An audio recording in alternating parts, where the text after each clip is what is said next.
Le roi des rois, le Seigneur des seigneurs, le puissant de Dieu qui est fait. Il est comme le trône, le rocher des fondamentaux.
L'étoile brillante du matin, c'est lui qui nous donne la force. Il nous a donné les souffles et les vies gratuitement. Une véritable gloire, l'honneur.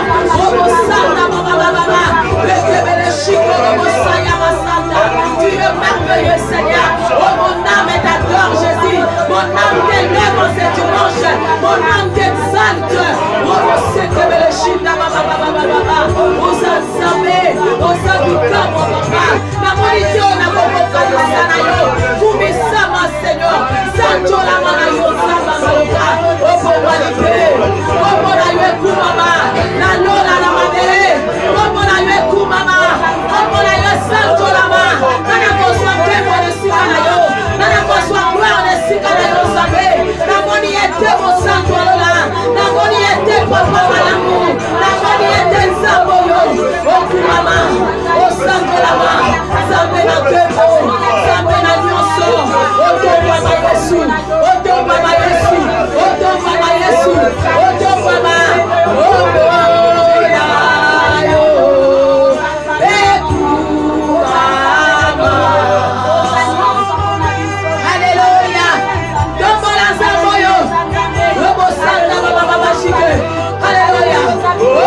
Jésus. Tombolaye.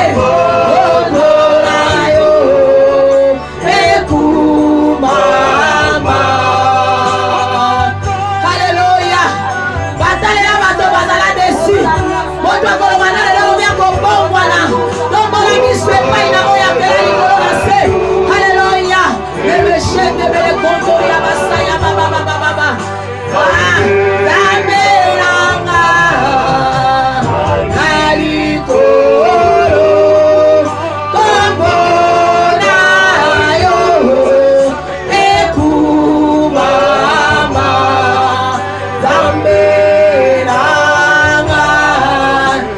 Alikoro. Tombola yo. Ekumama. Alléluia. Tikela nzambe tangoyo. Nzambe oyo aza nyonso mpona biso. Bitema na biso ebongama.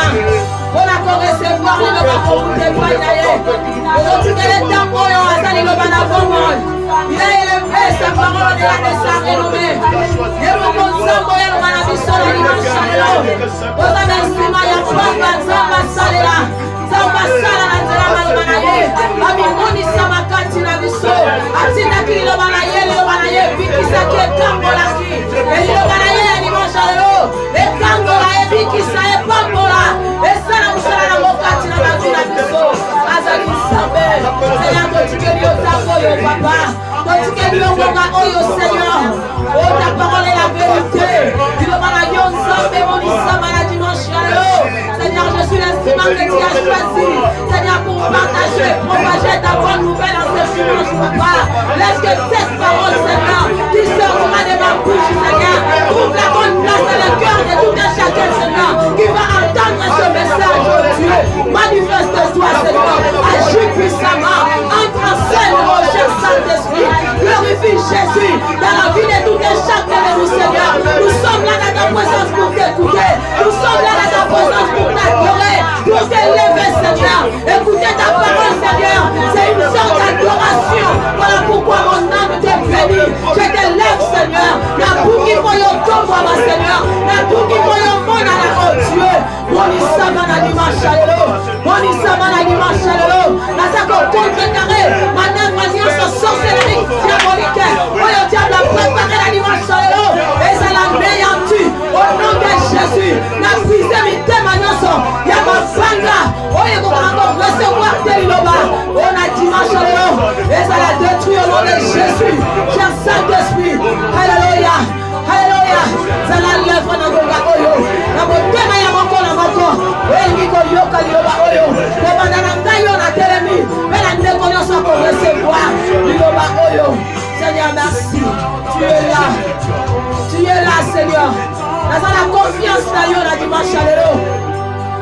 Et dit que ça se manifester. Parce que ça dit papa. Merci, Seigneur. Ola Bible pa kitoko mpona kopesa biso. Ola Bible ya kitoko mpona koservir biso. Tombola mwana yo. Oza nzambe okotikala nzambe. Merci Jésus.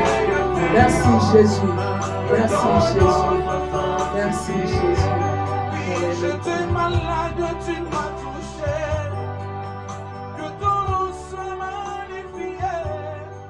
Oui, Seigneur, dans les lieux très hauts. Amen. Amen. Amen, amen, amen. Amen. Tozobetela Yesu maboko. Amen. Pour la bolango na ye, pour la bolingo na ye. Pour la souffle de vie, apesi biso gratuitement. Même si boza na bandaku, bobetela Yesu maboko. Même si boza wapi, bobetela Yesu maboko. Nzamba apesi biso pema ya ofele. Tofuti nzambe oyo eloko te. Alléluia. Oui, toza kozwa ba Bible na biso. Tolingi kotanga maloba na Nzambe. Alléluia. Zwa Biblia na yo. Tozokoba teme na biso. Tozotanga na Luc chapitre 6 verset 46. Luc chapitre 6 verset 46.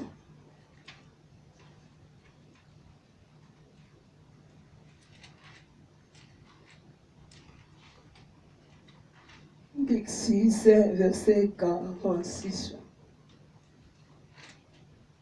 Nous lisons la parole de Dieu dans Luc chapitre 6, verset 46. Amen.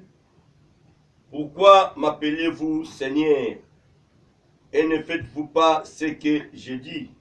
Amen. Amen. Tovandi na kombo na Yesu. Tozoko bateme na biso eza motuya.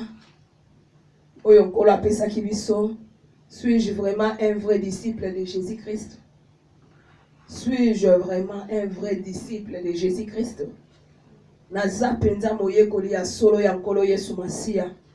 Izo dépendre na moko.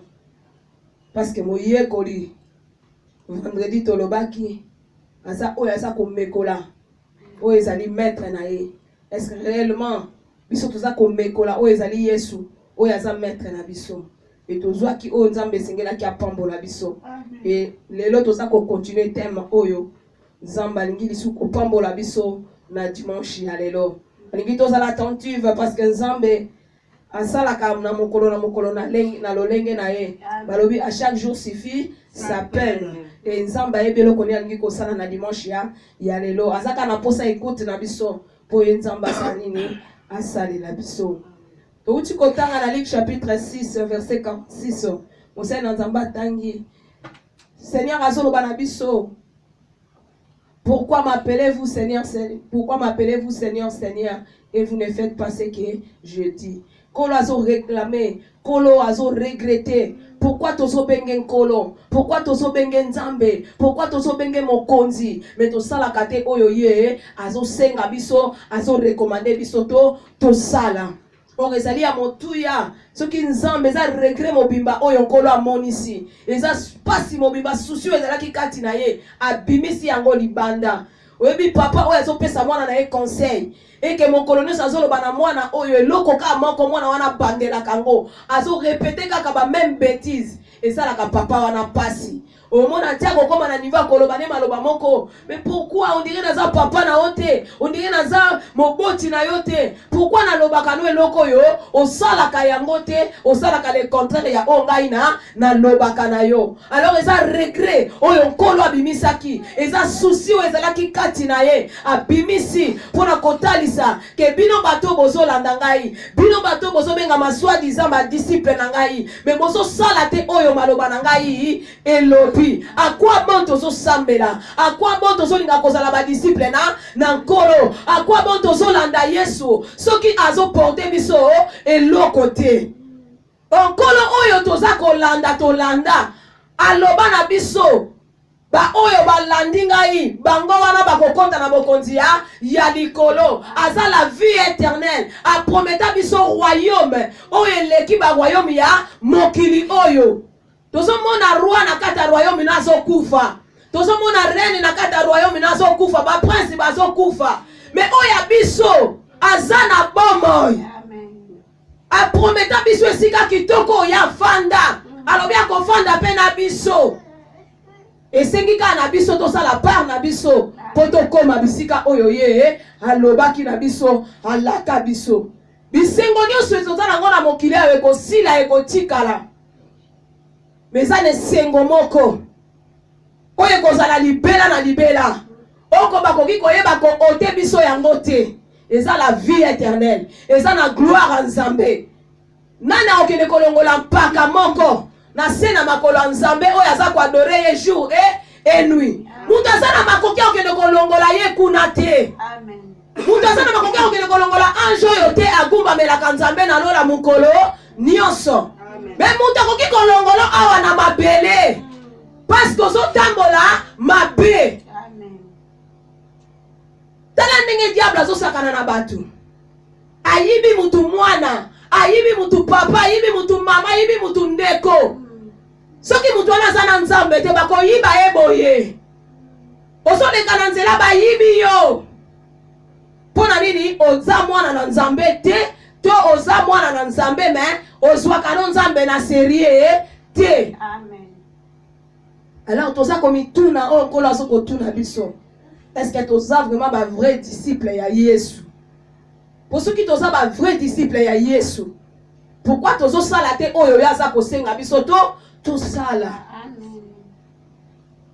Samba sana posa tosala yango po tosala esengo na ye tolingaka te tosepelisaka mokili me tozolinga kosepelisa nzambe te kote wana toza makasi tozosepelisa mokili na baposa na yango totangaki les désirs de la chair me tolingi tosepelisa nzambe te na oyo azosenga biso dans sa parole tosala nini tosalela yango. Nous n'arrivons pas à obéir à la parole de Dieu mais tozoluka biloko mususu Zamba zana posa na biso Zamba pambolo Cameroun mususu tozoluka mususu mais tozolinga te kosala oyo ezali volonté ya Nzambe na mwana mukape si réponse Zamba zana posa na biso na dimanche lelo to comprendre oyo ya lingi kosala kati na bomo ina biso. Pourquoi m'appelez-vous Seigneur, Seigneur et vous ne faites pas ce que je vous dis? Ils ont regret, ils ont passé. Tant que tu benga mabana na nzambe to laksa penza na batu ke to zala ya solo ba disciple ya Yesu to landa penda maître oyo na solo. Soki to za kwa rivete ko sala oyo nzamba za koloba c'est-à-dire biso to za nanu to komita na stade ya ko zala disciple. Disciple à sa production ya maître na ye produit ya maître na ye produit ya maître na ye Paul azoloba na Timothée mon fils dans la foi alobi soki oyo nga yo zwi epai na nga kabola yango na ba oyo baza na besir akokabola ngo mpe na ba mosusu soko zwi na de Timothée de koyoka yango oyo bozwi epa na nga bokabola ngo na ba oyo baza fidèle oyo ba maîtriser yango na tour na bango mpe bakoyeba kopartager yango na ba mosusu. En tant que disciple oza enseigneur na tour na yo oza na tout intérêt kokabola Yesu wana na ba oyo mpe bayebi Yesu te. Mais pourquoi tu arrivaka te nkazotala ndenge atambulaka azotala ndenge azalelaka so nalobi likambo ya Yesu baoba na yo mpe. Haleluya. Po bakosongisela ngai na yo mpo komoteya maloba na yo mpo komoteya biso na yo mpo soteya nga okoteya nga nini soki yo moko oza ndakisa te liboso ya baoyo bazomona yo. On donne que c'est qu'on a. Naza na nini mpo na communiquer nini tolingi toloba kaka tolingi batu bamona biso tolingi toloba topesa me nazopesa nini. Toza na vi na bomoi pardon na kufa e mutu atelemi aso communiquer kufa to aso communiquer la vie. Christ a posa to communiquer vie to communiquer kufa te parce que Christ est la vie. Mais ceux qui tozo communiquer kufa to yeba toza na mukumba ya milimo toza komema koboma kola kotuna kabiso yango un jour kola kotuna kabiso tolinga kopesa batu ba conseil mais conseil on topesa ka batu tango fando ko binga na pesi mutu conseil est-ce que vila ngeza ndenge ya mutu nga na pesi conseil na lingi mususu abonga na ye menga moko na bonga te kota no na lola kotela no nga na lola mengai na ngapo na lifelo donc na so te ya yo kotela nga na lola nga na okota nga na lifelo. Ce n'est pas ça o kolo so recommander biso na sawa na ponga na kota pe lola yo pokota lola biso no soto sala nini to sepela to yemba pene na nkolo ke ngai na so pesa bino na na tina te me bino bokota na bino na gloire wana te na biso nyonso kola sana posa amona biso to kotina na lola e kosala yesengo na yo oyo kabolaki mutu moko na lola monyo alobi soki na koti lelo awa nazo yemba eza po muto yo ateyaki ngai Yesu. Combien bazo kufa mais toza ba disciple soi-disant ya Yesu na ngai moko na kangeli batu porte po baye pai na Yesu. Et na lobaka na bango bokende église boya tokende église. Mais bazotala ngai, bazotala façon na nga. Mutu aza bilamba alati te ndeko. Mutu aza bilamba alati te. Vrai yo eza oyo emonanaka te. Vrai yo eza oyo emonanaka te. Eza esprit. Alors le corps des esprits. Esengeli. Tala, esprit sumuka te po esprit zanzambi. Amen. Amen de mute sumukaka. Si vous bapesa yo esprit, bapesa yo âme, bapesa yo corps. Âme no eliaka te. Âme no sana maladie, ya subabenga ngoni. Malnutrition. Âme eliaka te. Nzoto no tala ndenge sana santé. Mais âme no sana santé médiocre. Les vrais yo esa oyo eza na kati. Alors le ko les akati. Oye mona na kate. Yo bimisa yango. Tango ko bimisa ngo. Batu bako découvrir oyo yo zali. Bako pambola mana oyo yo ozali. Mais yo so bimisa ya mabe. Oyo yo zate. Zamba keli biloko no salobaki nyonso ezali bien. Siko yo defo oyo koma nango zwango wapi. Ba fruit ozo porter lelo. Eza ya papa na yo, eza ya yete. Zamba sana posa na biso. Suis-je vraiment un vrai disciple de Jésus-Christ? Soki ngana za vrai disciple. Esengeli na obéir na oyo nkolo na nga azo senga ngai na sala. Moko na moko amituna question ya oyo ye azali. Est-ce que naza vraiment disciple ya solo ya nkolo na nga Yesu Masiya? Ou bien naza produit ya nga moko? Mais toyeba ke tout ça produit ya Nzambe. Esengeli na biso to sala o Nzamba so senga biso to sala. To sala o ezali posa ya Nzambe.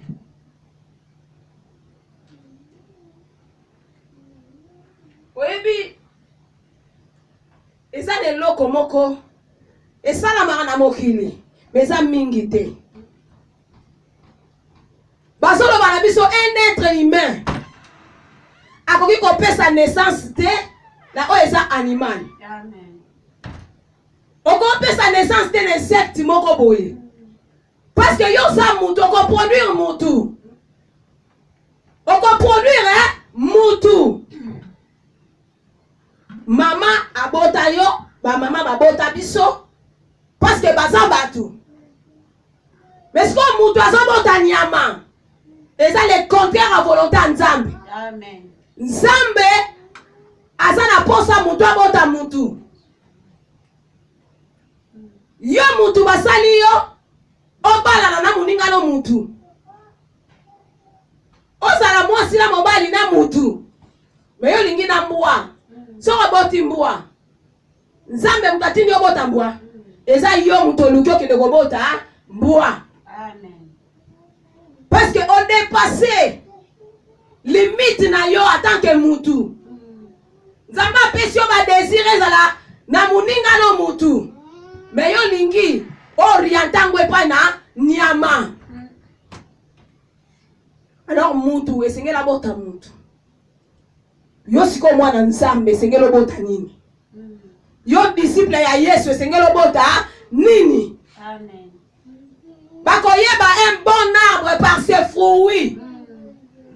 Tolobaki awa nzeta raisin soki ekoki kobota manga te. Amen. Pourquoi tozobota basafu? Ozobota safu na nzeta lilala. Ozobota soki likala konki tolinga ngo Ozobota ngo na place mbila na nzeta mbila yo simba te. Eko simba te. Toza vraiment ba disciple ya Yesu. Yesu azosenga tozala ba vrai disciple. Et ça n'est pas si pourquoi m'appelez-vous Seigneur, Seigneur et vous ne faites pas ce que je vous dis. Pourquoi tozosala te nkolo na biso ata kosenga biso tosala. Bayebi biso tosambelaka. Tolobaka maloba nzambe na minoko na biso. Mais yango te tosalaka. Mutu osala le contraire ya oyo alobaka. Amen. Ozosala le contraire ya oyo lobaka. Na yibaka te, oyo bango na munoko na yibaka te. Mais na musala bamona ke yo sala nini? Oyibaka, mais na munoko na yibaka te. Oza batu mibale différent, oza double. Or mutu akoki kozala double te. Amen. Un vrai disciple ya Yesu akozala double te. Tokoma double. Et mutu aza double ayebani position te na baki bandeke baye bakuti yo batiki yo. Basuri baye bakuti yo batiki yo. Poza na banzoto mibale ozole bana toza ndeke. Wana mapapu oza suri wana munoko wana bandeke bana munoko wana te balana. Oyebi ndeke ndenga zala. Siko yo oza na beki te oza na munoko wana te soka songe wana. Ozo benga ma ndeke wana ndeke te. Oza ndeke te. Alors zala yo. En tant que disciple ya Yesu, tozala biso. Tozala oyo nkolo na biso aza kosenga biso tozala. 1 Corinthiens chapitre 10 verset 23. Tozwi makomi na nzambe eloba na biso boye. Tout est permis, mais tout n'est pas utile. Tout est permis, mais tout n'édifie pas. Alléluia. Amen. Tout m'est permis, mais tout n'est pas utile. Tout m'est permis, mais tout n'édifie pas. Nyonso epesa melinga eza permis na salango. En tant que moto toza na mukili.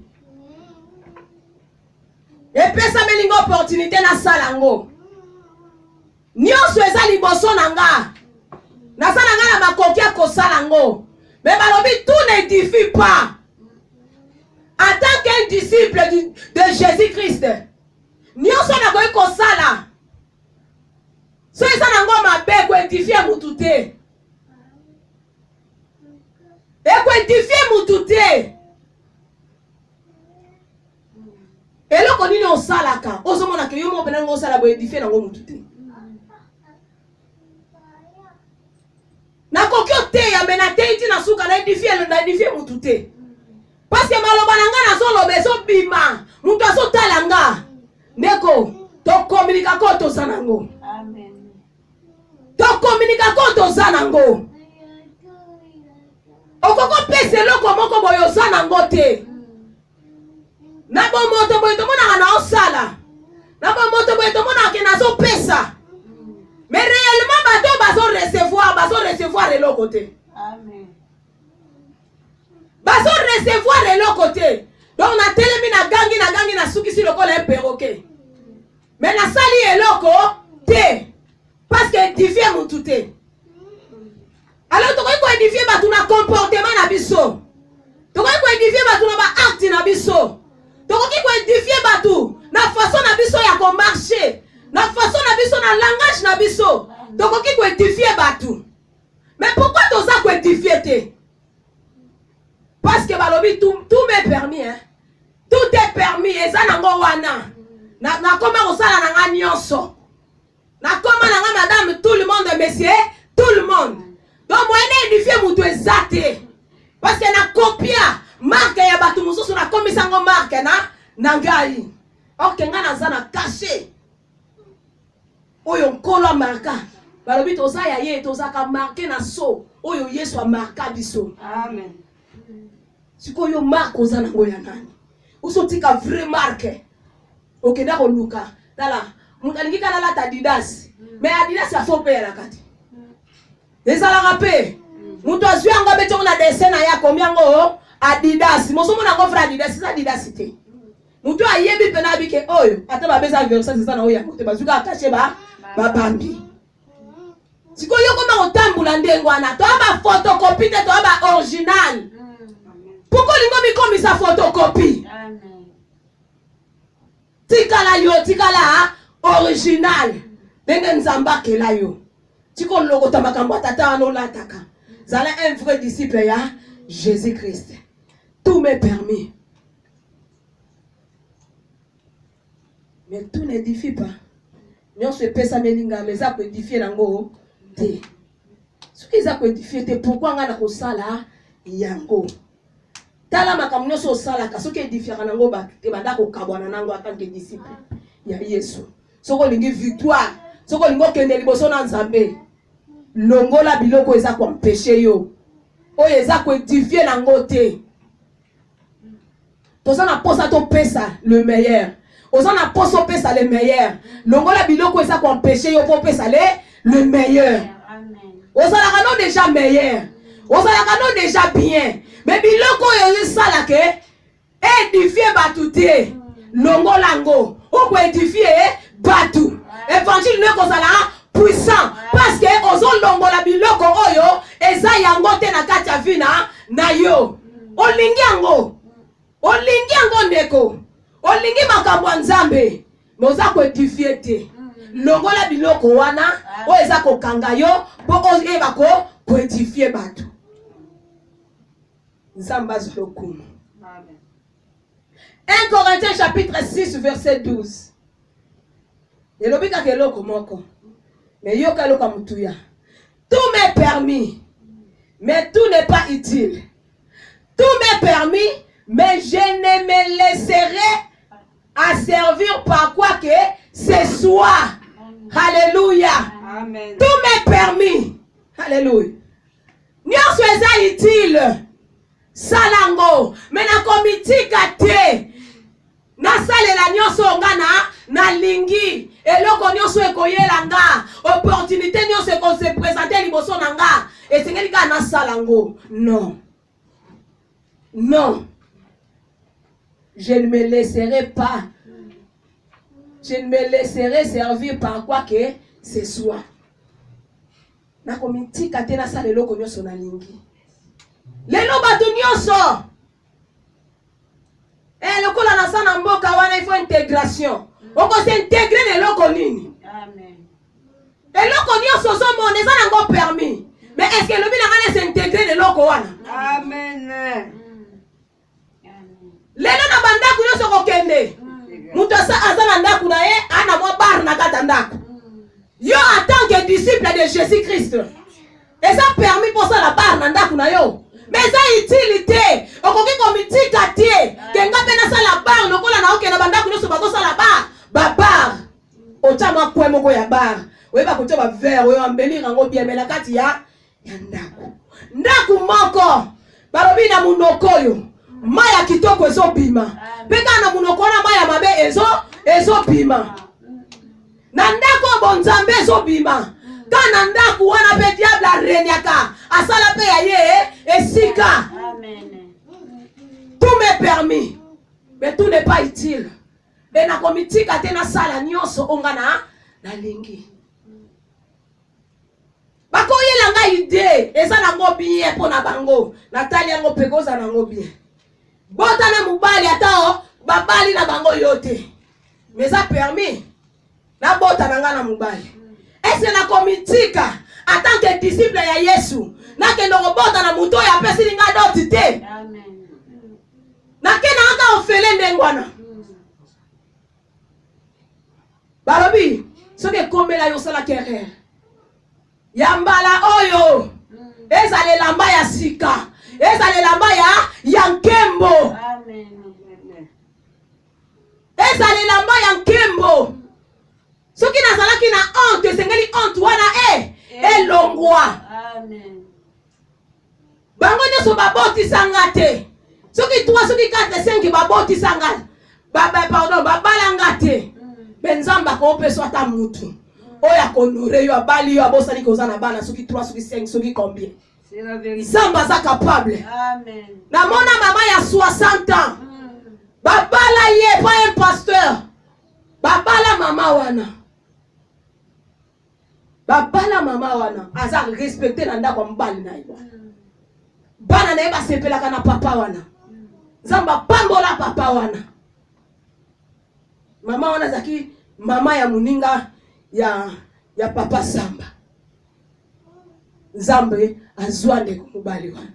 Donc pona koloba, oza ko se minimiser so mona âge na yo. Lokolo ko bala to tuli. O tula so za na Yesu te. O tula so za disciple ya Yesu solo te. Yo ko landa mubali te mubali sengela landa yo. Belelo tout me permis. Na bota na mutu no so na lingata ko pesi na doti te. Na soka mona na soka mukanda iza vite. Vi mususu ko zela yo. Vi nyo se suki na se na moya wa te. Amen. Tika ko baby selo ko za kati na yo. A cause biloko so mona na mokili. Tout me permis mes utilité. Na ko mitika te na sala lokola batu nyonso. Mutu musu poaso ifo lekela kana nzela wana mabe. Mais yo za yete. Amen. Oza yo. Nzamba ko pamboloka na musalo osalaka. Akopamboloka na mosala wana pesa ka yo. S'organiser. Lobi kuna nzamba ko élever yo. Parce que Nzambe apesi yo musalo amono sa fidèle. Afongolo ba porte malembe. Afongolo ba porte malembe. Lobi ko koma o nzamba bongisa yo ozala. Olingi olanda baninga. Omoni loko to tiaka couleur. Foto ke simba apekisi. Bo simba kisi. Nengana osimba kate. Nebi ke nzambo yo asa capable ya opambola ngata na kopa nguba moko. Amen. Dieu est capable. Amen. Tout m'est permis, mais tout n'est pas utile. Tout m'est permis, mais je me laisserai asservir par quoi que ce soit. La lingi tena za namon lolenge no suya batu ekoma yangai. Mutako ede yo na mabe a ede na malamu te. Amen. Bayeli yo aide yango yo. Mais aide yango bayeli yo odini na libulu bien. Parce que bayeli yo aide, soi-disant aide. Muto ya yeli yo aide akoma babo yiba. Eza su aide te. Muto ya yeli yo aide bakoma ko pumbuka na butu eza su aide te. Muto ya yeli yo aide pom oko le olala na babwati le nuit eza aide te ndeko. Pomo so ka mibali ya bato eza aide te. Amen. Tikala yo na Nzamba ko peso désir motema na yo. Akopambola yo.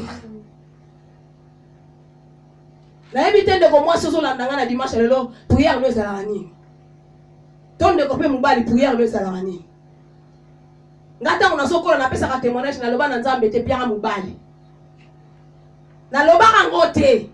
Parce que nyonso Nzamba saka na kapesta ko pesa yo. Tanko so tambula na ye, ozo banga ya ko pesa yo. Prière na ngesa la ka Nzambe so ka pesa nga mubali. Nazala na banda na bambanda te. Mais na loba ka Nzambe pianga mubali pona anje ozo senga mubali maksonza babi yo nanu sikote. Mais lelo mwana 12 ozo senga libala. Mwana 14 ozo senga libala. Ako kelefona libala wana bien.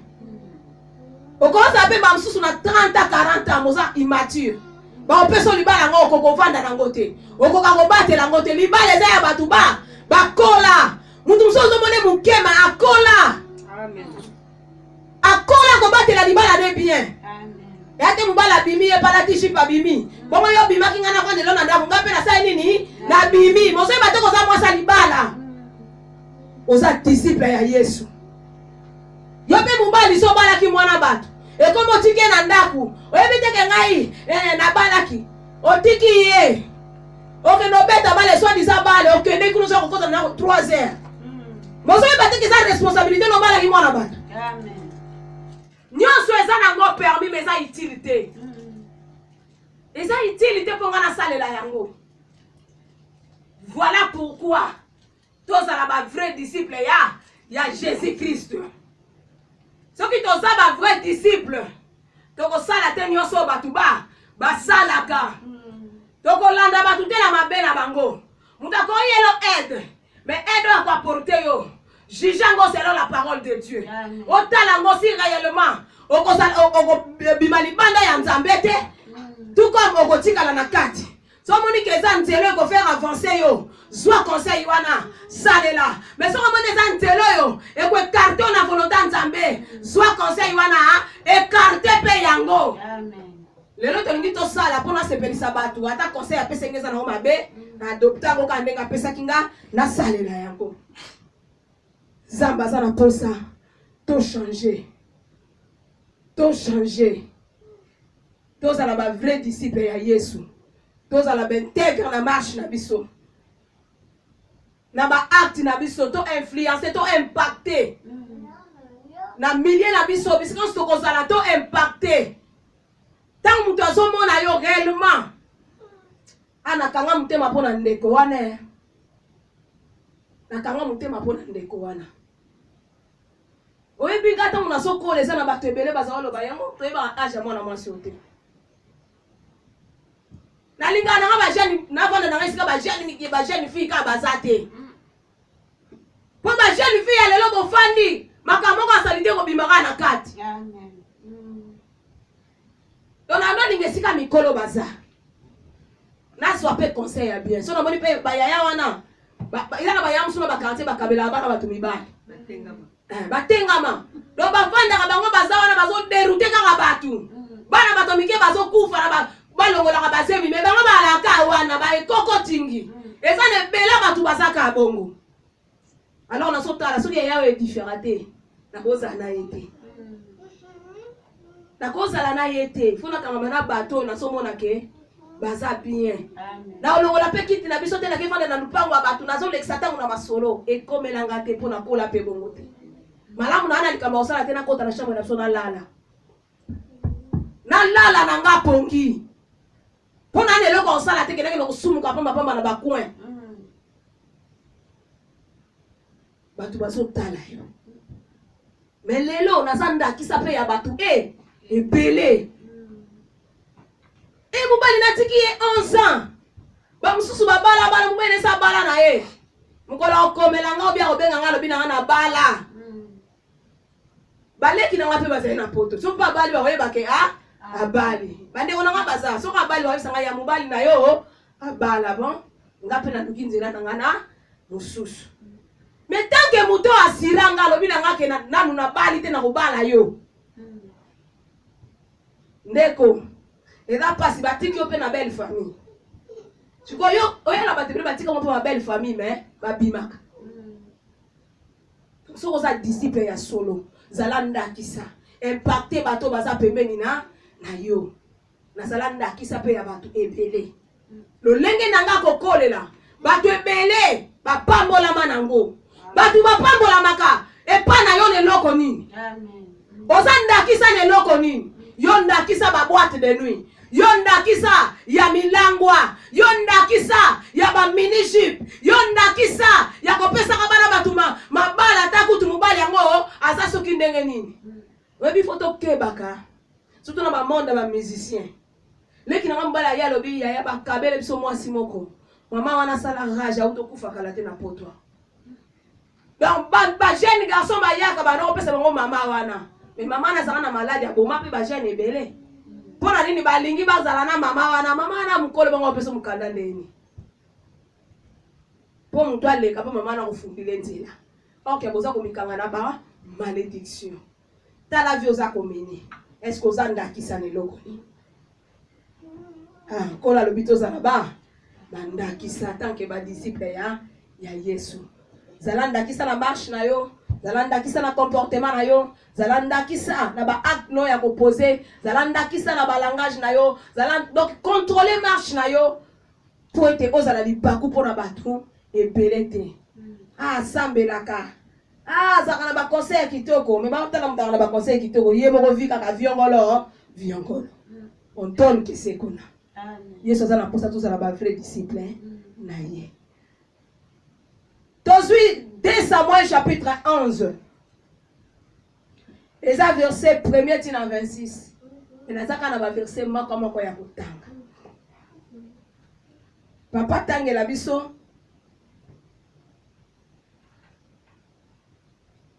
Osuka na verset 17. 2 Samuel chapitre 11 verset 1er à 17. Mais tina 26. Kende kotanga.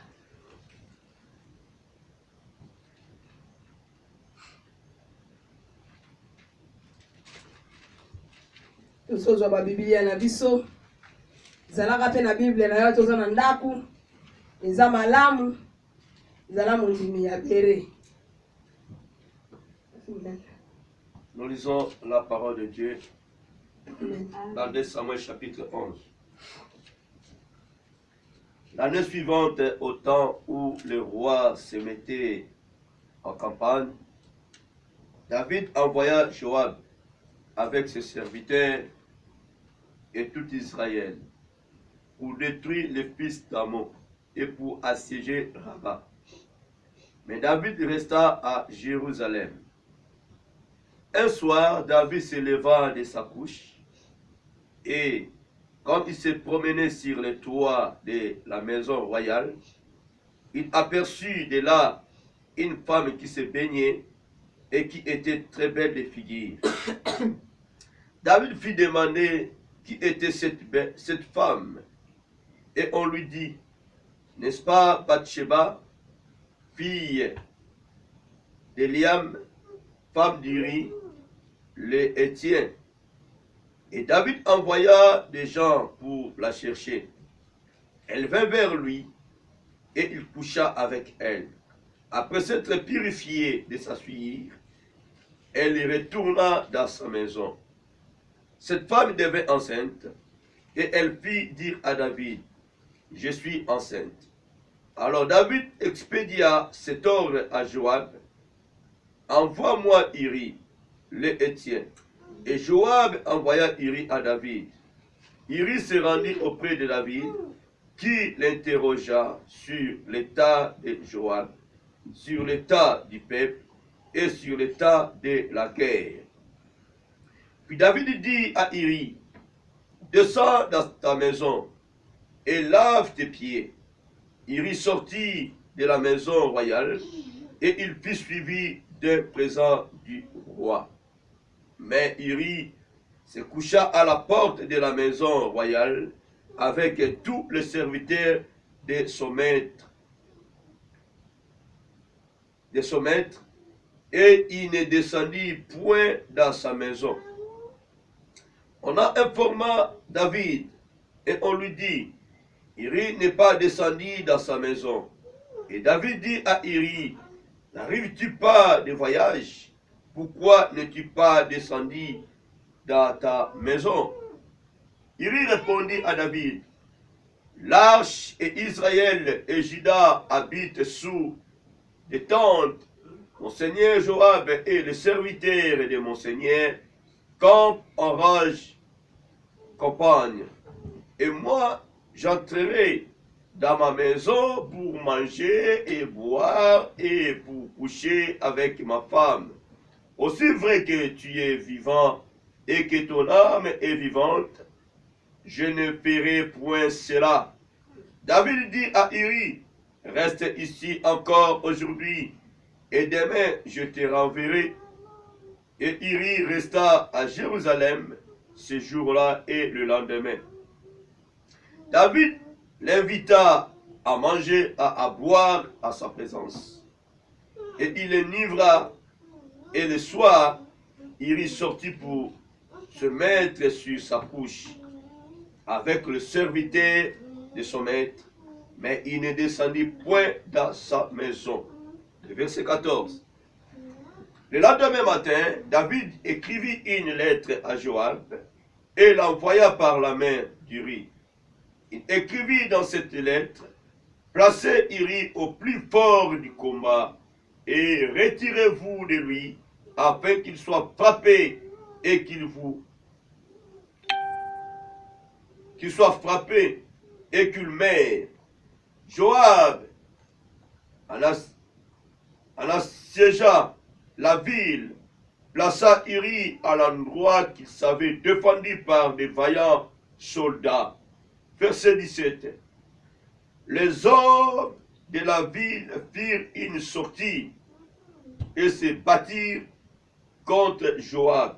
Plusieurs tombèrent parmi le peuple, parmi les serviteurs de David, et Uri, le Héthien, fit aussi tuer. Amen. Amen. Ah, et ça, liloba moko triste. Est-ce que naza penza disciple ya nkolo Yesu Masiya? David, l'homme selon le cœur de Dieu. David mobateli ba bampate oyo nzamba tchaki na disposition na ye en tant que roi. Roi oyo esengeli apetre troupeau na ye ndenge nzambe apeselaki ye yango na ba étranger te esengelaki asala musala na ye en tant que roi. Mais tala roi oyo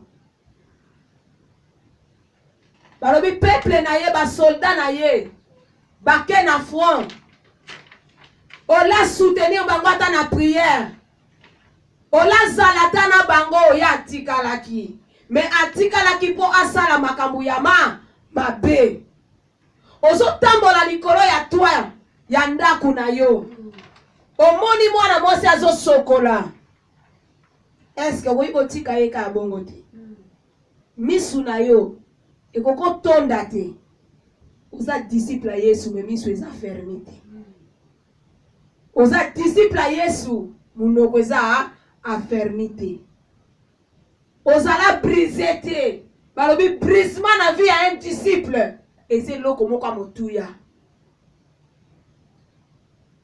parce que nyonso eza na disposition na yo eza permis mpo sala ngo okosala ngo te parce que aza ya yo te oza berger na ye mais aza ya yo te.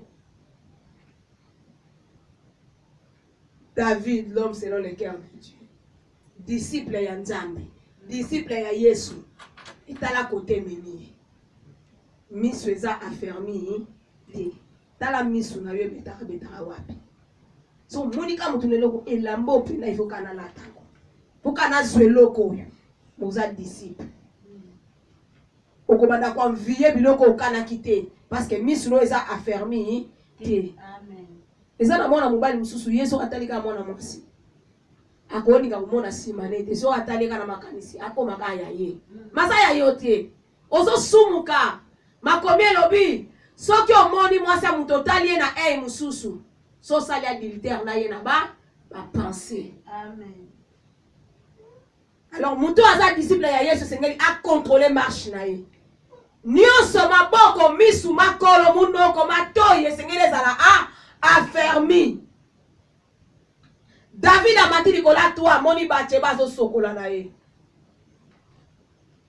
badusha obomba mato ya bakala na bakanga batol ba muta ko mono ndenge ozo sokola kikoso pena akala wana bazo mono ndenge ozo sokola moni mwana mwasi ya bato asepeni na abengi pe unoko ebimisi de l'abondance du cœur mutene tindi sa nini loba mwana mwasi wana zanaye na bato bakanaki bamona mwana mwasi ya bato te basali nini bamoni ye mpona yo roi oza fermité o aza oyebi ye te aza fille ya Eliab aza mwasi ya Iri les Etienne obengela ngai ye nano ayawa bake kubengela ye roi azobenga ye mwana mwasi ayeka yebi ke roi azo benga ye akomi kuna sur place ekomi histoire mosusu oyo aza mwasi na yo te okokende na mbetu te tala berere ebele bokometa na vie. Amen. Muto oyo aza ya yo te aza destiné mpo na yo te aza malédiction mpo na yo akoyelo eloko ya bien te akoyelo eloko ya mabe parce que aza destiné na yo te. Amen. Alingi akende mwana mwasi apibongisi azongi mikoleko ya eyaka te ye zemi eye ayebisi ye kena na zemi metika mobali ya bato vie Amen. po oyo lukaki yangwana ekobo oyo lukaki yangwana bakomi na niveau ya omema mwana mobali wana tina liwa azoyebise lalawa kene na ndaku lokende kolala mwana mobali alobi te nasi nasala serment bandeko na nga bazobunda baza na front na wuti kuna na front na moni komba na ndenge ezoleka nga nakelala na ndaku na nga nasala nyonso nalingi na ndaku na nga ekosimba te na olala roi tanta moni esimbi te bobengisa ye aya kolia alia melisi ya droge ye kende kolala nzambe alobi nga nzambe nakopelaka na mabe te nga nzambe napakulaka mabe mafuta te nzambe azwi asimbi motema ya iri alali na baserviteur ya David alamuki na ntongo amonika kete abi eleki potanga koya koyeba mwasi naza na zemi atikaki ye na zemi te nga roi mutu na kosambwa me bato bamonaki yo ti nzambe alola mpe amonaki yo balobi le miro les oreilles okoloba bato te me yo otindaki mutu bato ana otindaki yo babokoloba na mutu te donc mosana okoma na zemi bakoloba kabimaki na roi oyo alingaka betela pire me wana mpe alingaka betela pire na ye sango elinga etambula mboka mobimba abangi abi mpona longola ye me ntango ozolongola mutu akela ye ayebi ke osalima mabe azwi lettre akomeli mwana mobali ya bato na ntongo amemi liwane na maboko amemi liwane oyebi bato ebele menti akomeli yo olingi otala menti akomeli yo nini azotindo okende kuna tala makambo akomeli yo maladi oyo ezo necessité tongo oyo bakotya otonga wana okei mpona nini oza na confiance ya makambo bakomeli yo na papier okende kopesa médecin yo bango na bango baosolo loyebi makambo basololi parce que akomi yango na papier omemi yango bakomeli yo fungula yango tala yango makambo nini bakomi epesaka biso baleson iri amemi liwana ye moko na enveloppe ake kopesa roi chef na ye Joab apesa ye bafungula na kati tia iri na liboso bozwa bingambe botya koto soki abundi akufa asali yango parce que ezalaki ordre euti epai na roi soki okontinue Joab akomeli iri atindi maloba akomeli David ke tozalaki na affrontement et parmi bango bato bakufi iri mpe akufi kobanga na yo te po ayebi ke mission na ye accompli encourage Joab kobanga te parce que ayebi ke nga na bombi eloko moko tala makambo ezosalama lelo ndeko tala makambo ezosalama lelo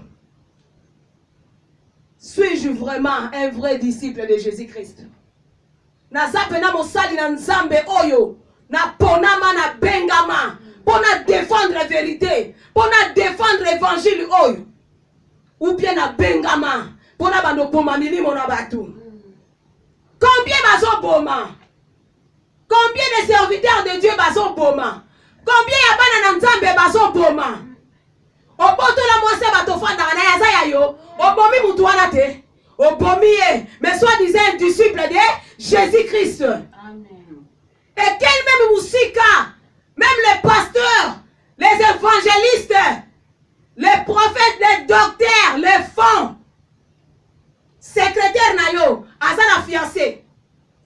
Yo yeba ina mutute, mbamso yebi ina fiancé wana. Mais le kola bongi na yo, abongi na fiancé wana te. Yo zana mbongo, fiancé wana, azana nunavia ko débrier. Mais yeba ke yo po bandaka quelque part. Mutu mo ota banda auta likolo mamo akoya na bosui. To bandaka na sepoto matali likolo. Amen. Tala lelo. Osupe secrétaire wana otena ndako boma iri. C'est la vérité. O boma iri. Amen. Moi si ozo sepela babala nga pas un homme de Dieu. Ozo sepela babala nga na remplaçant soi-disant maman pasteur de bobengaka. Mais yeba yango ovanda na ndaku ya ekobo. Amen. Oboma iri ozwa ya batu ochaye na ndaku azaya yote. Tala ndenge ba iri ebele baso kufa lelo. Amen. Yope mwasi yeba kobomi soki iri soki femine ya iri yo mubali pesa ngoka yo moko ndengo lingelo bi papa sam Irienne. Iri papa sam pesa ba kombo na irienne. Amen. Donc tala oyo zako koboma. Tous autres bombards d'une manière ou d'une autre. Amen. Mais soi-disant, tous autres disciples à Jésus. On donne que c'est qu'on a. Ton père, ça compte aux anangos. T'as là combien au moment? Réfléchir la dimanche à l'eau, moment combien? Oboma combien va sensé dans le Seigneur. Ba sensé bazebele. Ba sensé bazebele. Nzamba pesio bampate. Asa ne peut remarier, asa l'aise. Asa l'aise. Maso ibate lika kwa kangama na ngo sengela longola pa kota na bokonza likolo boko 4 verset wana telo bana Bible. Les adultères n'hériteront pas le royaume des cieux. Les impudiques, les idolâtres, nyoso batangi ngo na kati. Les incrédules, yo atabate yo na kolongwa kana mabe oyo te. Nazana nga disciple a Yesu me makambo na kangama na ngo na kotika te oza disciple te. Amen. Oza disciple te. Incrédule mute mama makasi. Mutema makasi. Te ya batu mususu. Molingi komi kobongwa na te. Ah mais non. Mais non. Évangile à Yesu ya sangisa sangita te. Nazo matembele na cha. Nazo pondu na cha. Nazo bitekuteku na cha. Nazo pointe noire na cha. Nazo suki madesu na cha. E opeso gunini. E kopeso gunini. Tala auto sa ko transmettre pa na bato. Tozo transmettre nini? La vraie nourriture ou bien to opesa bato bitoto ya sangisa sangisa. Alléluia. Quel évangile nous prêchons? Tozo défendre nani? Amen. Aujourd'hui, nous défendons les mensonges au nom de la vérité. Et c'est qu'il doit défendre la vérité et non les mensonges. Tozo belé la sima ba pasteur. Mais to yeba, baso me mabiso direction en enfer parce que évangile a sentiment koti makasi. C'est la vérité. Direction ni baso me mabiso. Pasteur wana soka zote. Olandi fia pasteur. Tango azote ya dingo yeba vi na ye. Amen. Parce qu'on donne que c'est qu'on est à bête son compte na vie à mutu. Bondela nzambo yeba ye. Yeba vi ya mutu asako kote ya yo. To bondela kate. To so landa kaka basote ya biso. Mais non. Bondela. To lo bakango ata biso to sote ya bino bondela nzambo yeba biso. Amen. Bondela nzambo yebanga. Soki na ando kina oyate na te ya yo sengeli na lukana nu deliver singa wana ya kotelema pona te ya yo. Parce que liloba oyo évangile to so te ya. Toko sambisa manango. Amen. Toko sambisa ma. Toza ba les premiers on zamba ko sambisa. Bote yaki na kombo na ngai. Bosala ki miracle na kombo na ngai. Mais na yebi na ngabi note. Eza pasi mukono ba baba yebi yote.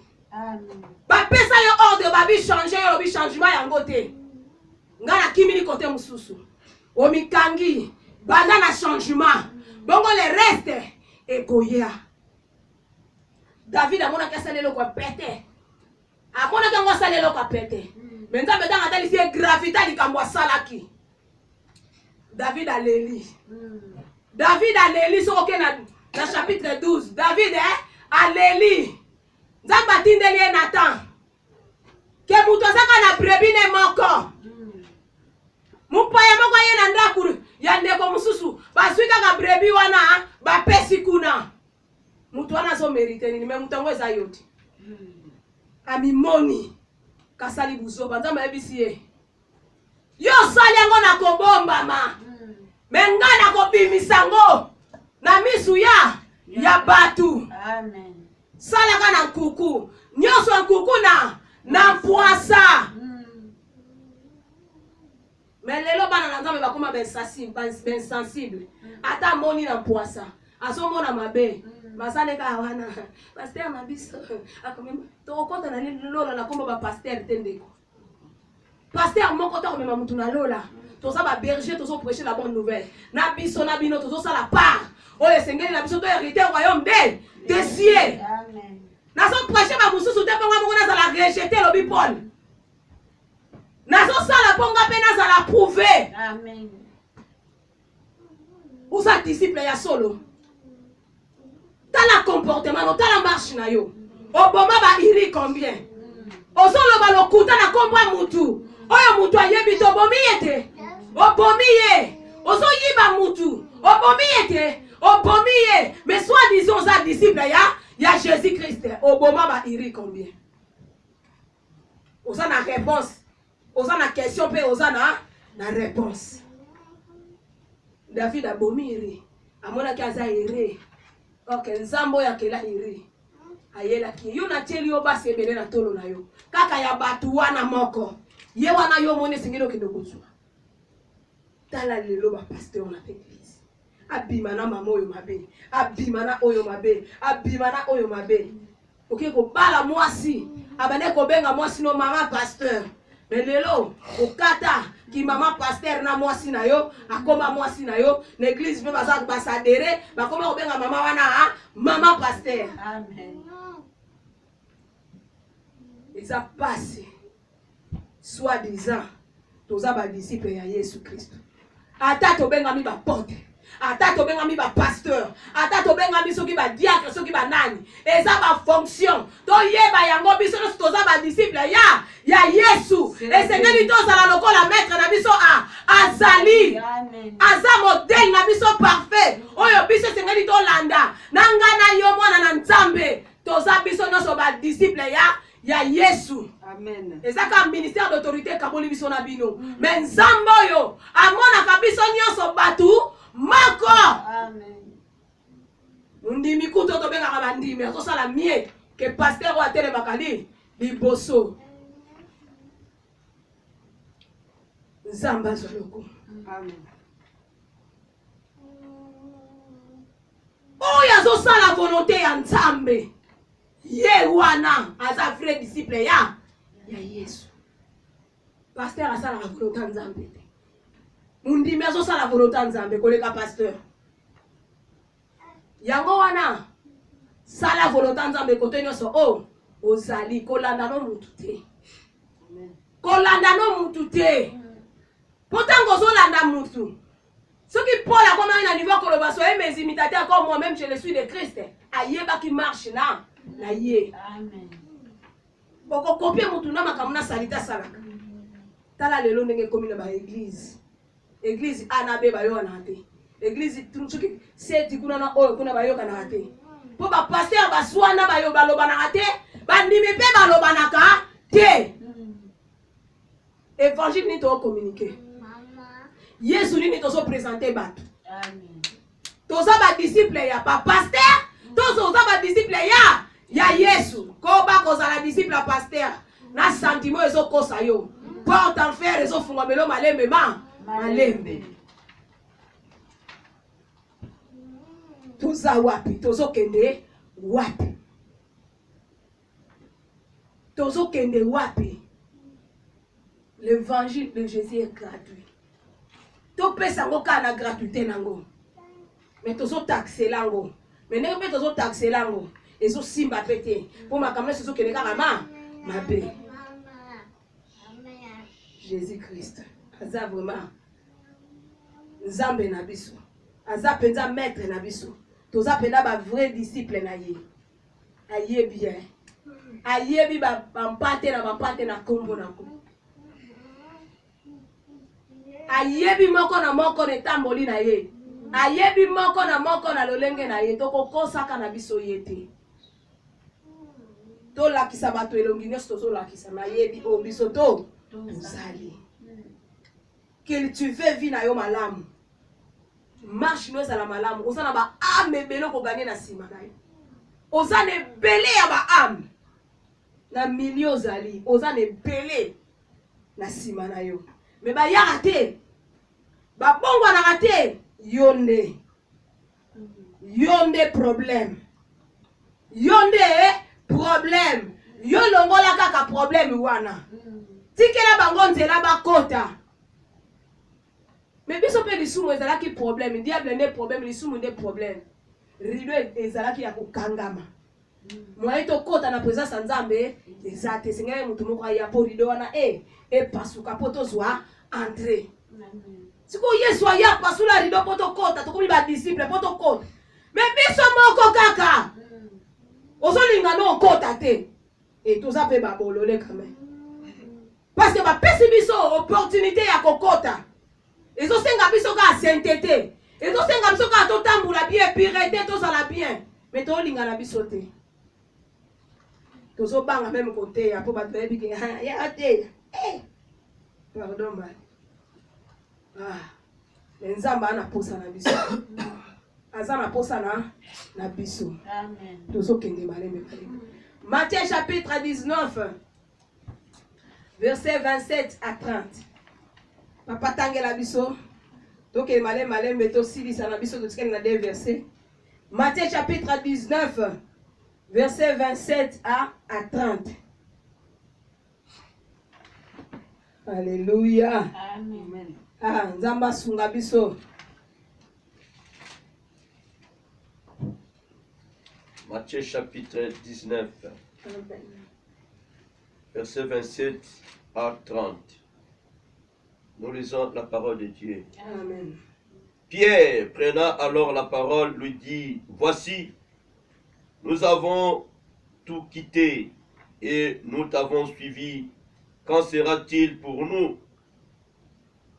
Jésus leur répondit, je vous l'ai dit en vérité, quand le Fils de l'homme, au renouvellement de toutes choses, sera assis sur le trône de sa gloire, vous qui m'avez suivi, vous serez de même assis sur 12 trônes, et vous jugerez les 12 tribus d'Israël. Et quiconque aura quitté à cause de mon nom ses frères, ou ses sœurs, ou son père, ou sa mère, ou sa femme, ou ses enfants, ou ses terres, ou ses maisons, recevra le centuple et héritera la vie éternelle. Plusieurs des premiers seront le dernier et plusieurs des derniers seront le premier. Amen. Amen. Pierre atunaki mutuna moko kafu pa Yesu. Lokola pe ye azalaki pe na ba réponse a kafu azongiseli ye yango. Me biso tozolanda yo ti. Intérêt na biso eza nini? Toko gagner nini po tozolanda yo. Amen. Naza disciple no Yesu. Nazolanda nalanda ko intérêt nini? Ndenge pe nazolanda nga na kozwaka nini? Yesu asiraki bango. Abi kolomwana na moto akotomba makovanda na trône na ye. Bino bokovanda. Pene na nga bobanda ko juger les 12 tribus d'Israël. Me bino bolobi soki bolandi ngai, muto ya landi ngai atiki oyo ya libota. Akozwa papa, akozwa ba mama, akozwa ba bele, akozwa ba ndeko, akozwa nyonso. Me ya motuya akozwa la vie éternelle. Au moins, mutu moko aza orphelin, aza orpheline. Aye na église, azwi ba papa te, azwi ba mama te, azwi bango, azwi ba ndeko te, azwi ba ndeko. Mais toza dans le Seigneur lelo, soi-disant le disciple de Jésus-Christ. Tozo bomana, tozo yinana, tozo tongana, tozo vingana. Oya lobi mabeya, oyo pa wana, oya lobi ya oyo pa wana. Basala blog, una basala blog. Na kate église maboke koki kozala te. Amen. Église maboke sans. Ekiri, dala, na kate l'église ba pesa ekiri tonatonia. Oyo ba pesi koto. Ekiri ba mama soki boye, ba mama musiki 100 kilo. Kote kuna ba ye, ekiri ba mama boye. Na kate église ekiri. Ba mama do evita kabiloko wana. Amen. Okendeki l'église pour na biti moko. O hérité royaume des cieux. Mais okenda l'église. Et o bezana bekiri mususu. Bango ba tchaka beauté. So ba pakuli beauté. Ba mususu na ba biso kolingana biso beauté te ba benda na pe na côté na bango. Ba o wana ne ba lataka. O mona ke ba o ba lataka na bango mwa biye na ndenge na bango. Ba kenda pe kosangana na ndenge na bango. Ba o ba linga ba lata makasi atako yiba ngo na Carrefour ko yiba ngo soki wapi. Ba sali pe bloc na bango. Ba lakisa ka ba griffe ko tele suba kendaka. Yo siko muntu oyo o mesana na vio na tuko na groupe wana. O kima. Soko za makasi te yo po koma oyiba, yo po komi kokoma lokola bango. Mo bebi ni wapi na kati ya église. Oyaki na yo soi-disant mondimi. Oyaki na yo soi-disant disciple. Mais o bebi bien pour na milieu ke kokota. Bato ebele bakomi kobeba ono église. Mais muto ya quitté, Yesu assuré ye. Okozwa bandeko. Eloko mutu ya okohériter le royaume des cieux. Et yo oye ozwi bandeko. Ole bandeko wana otambola na bango na ndenga bien, bandeko wana ekomi na ndenge ya mabe. Tika la disciple ya Yesu atoke sika moko. Okuti bango bazobina na lokolo soki ya droite. Yo banaki no kobina na gauche. Omoni ke lokolo no esa bien. Okota na lokolo na bango ti. Mais obebi po ke na okota na lokolo wana. Ba memio na rythme o bango bazalelaka. Mitala sko banano ba bebisa yo. Nalaka na mwana bien. Mais loko ni le bebisa o banani ba bebisa yo. Soko détecter que son na bébé ça na pona muto. Soki na bébé ça pona muto inutile. Na continuer ko kangama na muto. Pas ça na conseil au pesa ngate. So na ko continuer ko kangama na ye enfer eza ya ko fonga pona ngai. Obita mtozo kona na quartier za na bana mike na bana babandoli nganga mingi. Mona ka mona sali ka mabe. Na ofunda pa tanti Georgine. Boy bi ke so ay ofunda pa na ngana bandoli sa bango o komisi kombo na lifelo. Na pesa bango explication ndenge moto epela ba ki mutu aso sika. Donc bana bakome ko banga so ka fingi kana lupango na ndake funda pa tanti Georgine. So ka epa na bisi o komisi kombo na lifelo bana bakome ko banga. Donc les autres éducation na bana wana na bandaku na bango ba mama bakoma komene ke bana baso changer. Poso nga sala lelo komo kama be, so bi ba ko funde pa nga a changer. Mais siko yo biso. Donc la lingi na rapporte en faire fonga mela na ngonga, mais na benga maka disciple ya Yesu. Na tala marche na ngai. Pierre atunaki mutuna ya bien. Toko gagner nini? Ba te belé lelo, o yaki ole o gagner royaume des cieux. Au gagner oyo gagner lelo. À quoi bon ya ko gagner monde entier au perdre âme. Amen. Olingo gagner biloko nesa mokili mais âme na yo o eza mutuya na miso nzambe yango to lengelaka. O lengelaka biloko mususu placard ona muta simba te fo biloko nesa tonda kuna bilamba. Ozo lengela bilamba ekotika ba olati lwango ndeko. Amen. Bango amo eza ya motuya. Yango zo négliger. Amen. To yeba te to pe sa valeur na nini to négliger nini. Ndeko négliger sa pata lubuté. Yaya. Mais batela âme. Ba yala ndaku moko ba buka ndaku. Papa na bibobo mwasi na ngate na bana na ngananga. Mais bozwa nyoso bozana ko posa. Pona ni ayeba kisoki batikali amfinza mako pambola bangolo biso bakozwa mususu. Mais mutu alingi baboma ye. Po biloko na yeso amona te ndenge bakozwa ngo ndenge bakopiya ngo. Okay wapi ndeko likolo biloko mokili. Likolo ya biloko ya mokili. À quoi bon a gagné le monde entier? Mais na perdre âme. Na sa vrai disciple. Toi na sa vrai disciple ya nkolo te. Soki na sa vrai disciple. Biloko mokili kolo bilange loko te. Amen. Na koko zala nango. Meza gloire na za nango ka pona ngai. Mais na ko komitombo la te pona za na yango.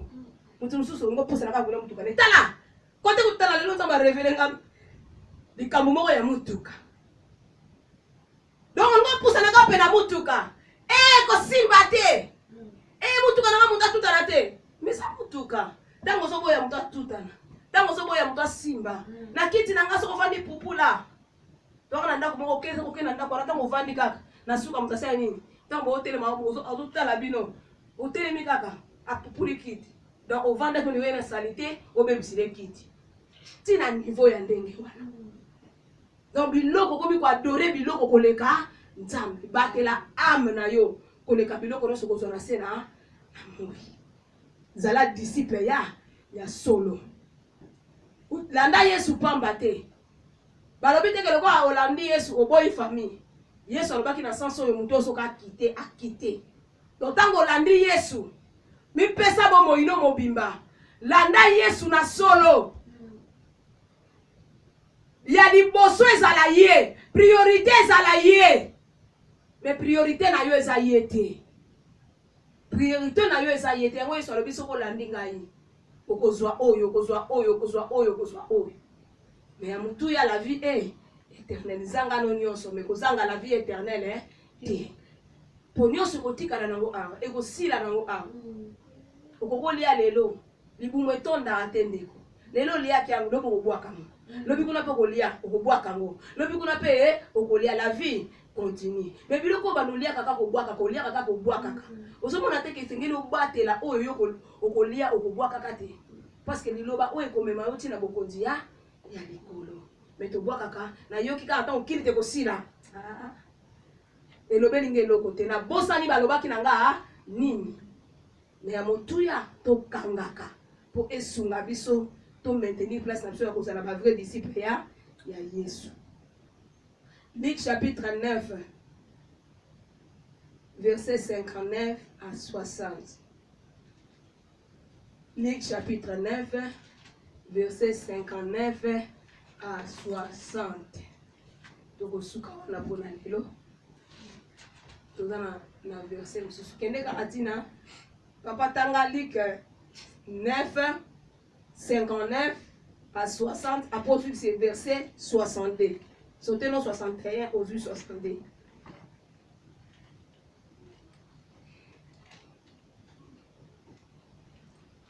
Luc chapitre 9, verset 59. Il dit à un autre, suis-moi. Et il répondit, Seigneur, permets-moi d'aller d'abord ensevelir mon père. 62. 60. Mais Jésus lui dit, laisse le mort ensevelir leur mort, et toi, va annoncer le royaume de Dieu. Jésus lui répondit, quiconque met la main à la charrie et regarde en arrière n'est pas propre au royaume de Dieu. Amen. Amen. Zambe azwa lokumu. Makomi na Nzambe eza clair na Luc chapitre 9 na verset 59 na 60. Yesu abengi azo continuer kobenga basali na ye. Yesu alobi na ye landa ngai. Mais yo comme tazo pesa raison, zena na kende kukunda na papa na ngai, ebongo na landa yo. Mutu abongami balobi te la kende na kokunda papa na ngai, bongo ngai na landa yo, na ya na landa yo. Yesu apesi réponse à pete ayebisi etika bakufi bakunda na bango na bango. Okoloba na sa méchant, méchant. Parce que muto ya kufi ya yesi esili. Batu musupe bazana bazongene kokunde bembe. Azalaka nepe mo kufi. Ake kokunda oyo aza mort physiquement, mais ye aza mort spirituellement. Mais Yesu alobi tika bango bakufi bakunda na bango na bango. Mais yo yaka landa ngai po okende kote ya liloba na Nzambe, royaume des cieux, royaume de Dieu. Amen. Donc il y a yesesili yonde ozana musala yako kosala po gagner ba âme. Yesa kei soka bonga makite ya ye esili ataba ye kosala messe ya mawa. Oto sengile bolimbisi criminel. Azwa kita kosenga pardon de yo kosengile pardon. Ake na enfer tout droit. Yango na regretaka aman ya ndeko no soka kufi dans le Seigneur te. Akei boko mona naka lisusu te. Mais soka zalaki dans le Seigneur, toko kuta na un jour esika moko na makolo nkolo pona kotombola kolo na biso Yesu. Amen. Sikoyo linga kokufa na liwani. Po bazote yo lelo linga no osalela te. So Yesu go kende wapi? Kuna libela na libela. Baninga ba oyemba. Yo kuna na moto zolela. Kolela na koyemba nesengwe ko kana ate. Sikoyo lingino kota kolela, muso apona kota kolela. Yesu azole kola roulage, atele macha liboro boy. Olingi enfer, atango boy, iyo kende na yo parce que za choix. Oyo yo o salaki. Atepe boy olingi lola. Kota na yo po za choix na yo osala ki ezo dépendre na ndenge oza awa na si. Yo kanti lole ko ya lobi po soki soko so kufi esili histoire nyonso esili bongisaka lelo pona no okufi te. Nzambe sana posa na biso lelo. Zala disciple ya solo ya Yesu lelo nazokende kosilisa. Zala disciple lelo. Pierre a tout dit to ko gagner nini. Yesu a dit la vie éternelle. Mais moko alobi nakendo kunana papa na ngabona yana landa yo. Tala ndenge to koma ko pesa Yesu ba explication. Na sala nanu boye. Bongo lobi na ko landa yo. Yesu soki na bali nanu. Bongo lobi na ko landa yo. Obala olemba moyo lande lisusu ezate. Naswa musala. Bongo lobi na kobando landa yo. Ozwa musala konte musala koma okibiso na ba dimanche église oya ate pona musala ekanga yo. Yesu salela nga boye tala ba raison to lukaka. Na kokoma boye. Ozala kango te ne bandeli. Tango ozwa ngo kokoma. Na mawa pesi yo apesa yo koma. Okoma te. Nga penza nzambe pambola nga ndenge pene église ezaka boye. Na sana posa soutenir église. Ba pesa musala kitoko. Église banda ozwa musala kitoko soutenango leloko nini. Donc pona koloba tango zoloba honore maloba na yo. Soko mone okokate ko bimisango te. Yesu apesa ki Pierre conseil. Et to yena nde kwa mibale babenge babilandanga. Tika bakufi bakunda na bango atosaki asali na landi kolo po akende ko kabula la bonne nouvelle po milimo esala nini epika yango to tangi na verset 62 kolo alobi quiconque met la main à la charrie et regarde en arrière n'est pas propre au royaume de Dieu, n'est pas digne de moi. Yoso tchaki lokolo, soi-disant, osa chrétien, soi-disant, osa un disciple, yankolo. Lelo, oke liboso. Lobi osa linini, ozongi. Kene libusu, ozozonga sima. Kene libusu, ozozonga sima. Pona nini, baso benda yo na makambu nyonso, osalaka. Ososala, talata mapesa nga révélation moko. Nasi na kabula na bino. Nzela mulai ya munene, siku na nzela ngo. Ya propre. Eza na banzela ya mike. Siko banzela mikango mususu eza poubelle, tala ba fulu salite. Kote mususu eza zamba. Kote mususu eza suki ndenge. Donc eloko mabe. Nzela kitoko etikalika yango okende tudu. Na kata nzela wana bato ndenge na ndenge bazoleka. Na basali na Nzambe.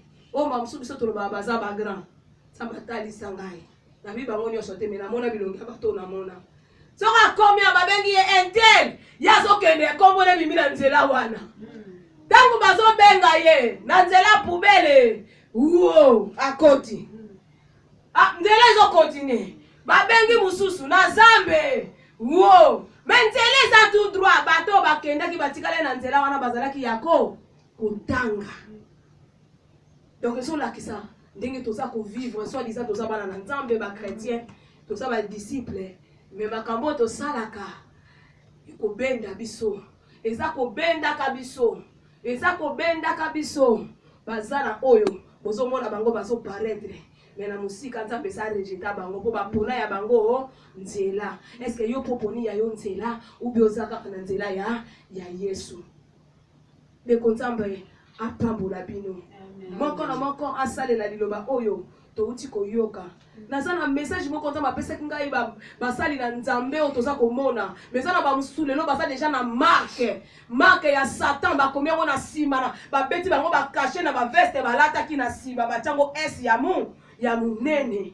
Mais soi-disant les hommes de Dieu, soi-disant les servantes de Dieu. Le temps est grave. Et Seigneur na biso to bongo la mitema to kende ndolanda Yesu na solo to kangama na Yesu na solo. Na kopesa biso message, on appelle na kopesa biso message mususu. Nzamba totali sanga tozo vivre de mikili. Donc na moni toza na mukili awa, mais na sena mabele pe toza na mukili mususu. Donc esali ke na dindi na katia nazo kende eza na place moko za rapa na biso awe bimike efongwami na koti na se mabele zipami. Donc tango na koti na kati kuna na ke vivre mukili mususu. nakopesa biso message wana. Alors biso mto tambola mabe to continuer ko tambola mabe. Mais to yeba ke likambo nyonso ezalaka na suka na ona ebandeli na yango. Tozo kende na temps oyo kola so bato racheter le temps car les jours sont mauvais. Totika kozala ba disciples les hauts et les bas. Totika kozala ba disciples baso ko emporter tout vent de doctrine. O baso benda biso to songa ka sima. To yeba ke to ko regretter. To pe ba perdre ka sali ko kantate ke yo lokolo bongo la mutema ke ko kota kana lole esengeli otaka mungwa po mukolo nyonso vi na yo ezala bien. Tika nzamba lola apambola bino na kombo na Yesu. Papa Samba.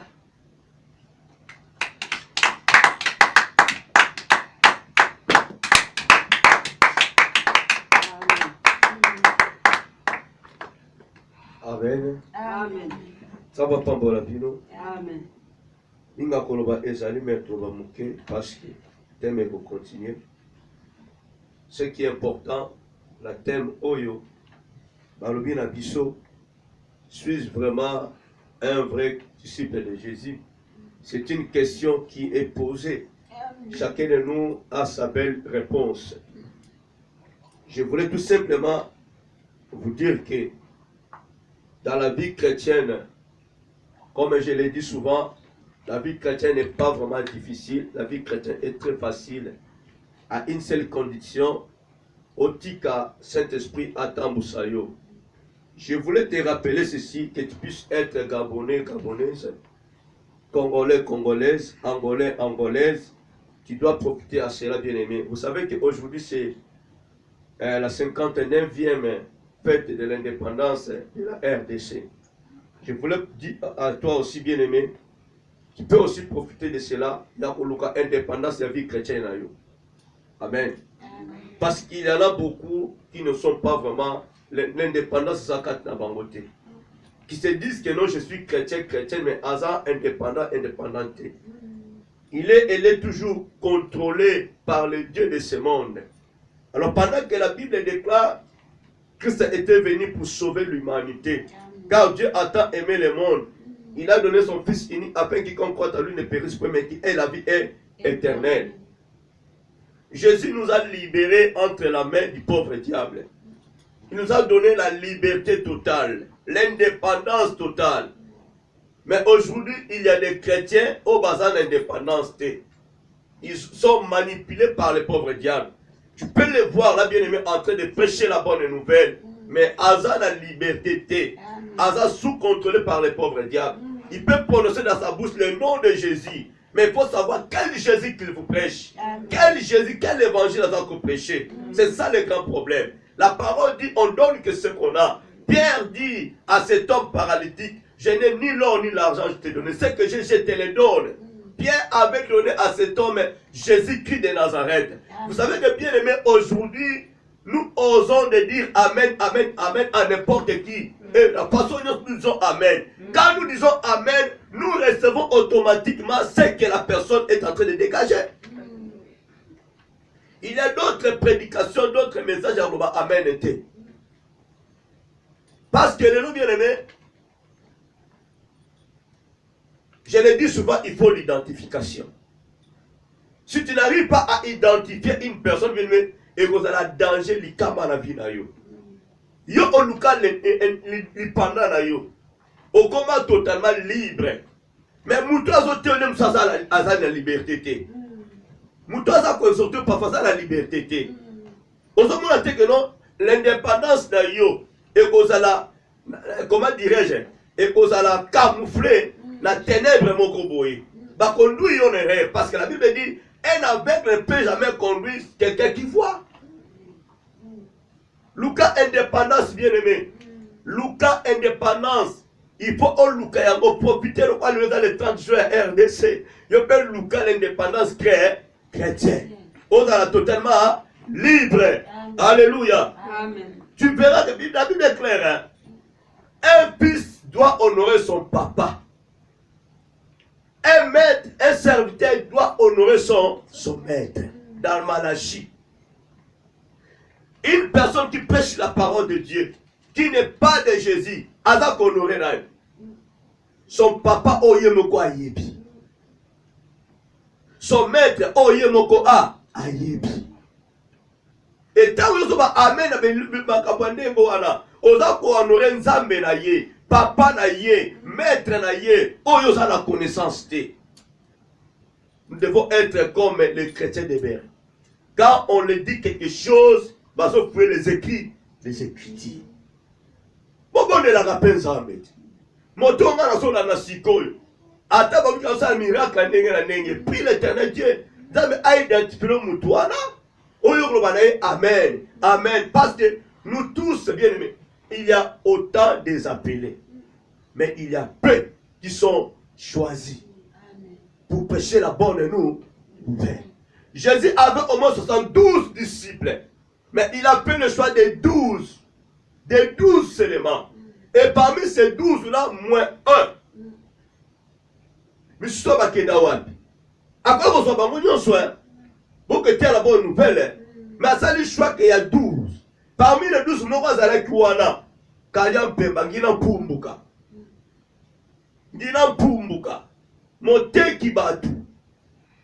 Tu peux avoir une personne qui dit que non, je suis. Mais ok, azalité. Ok, azate. Tala. Keba. Ce qui nous a mis en opinion David parce qu'il a la bonne volonté à changer le comportement.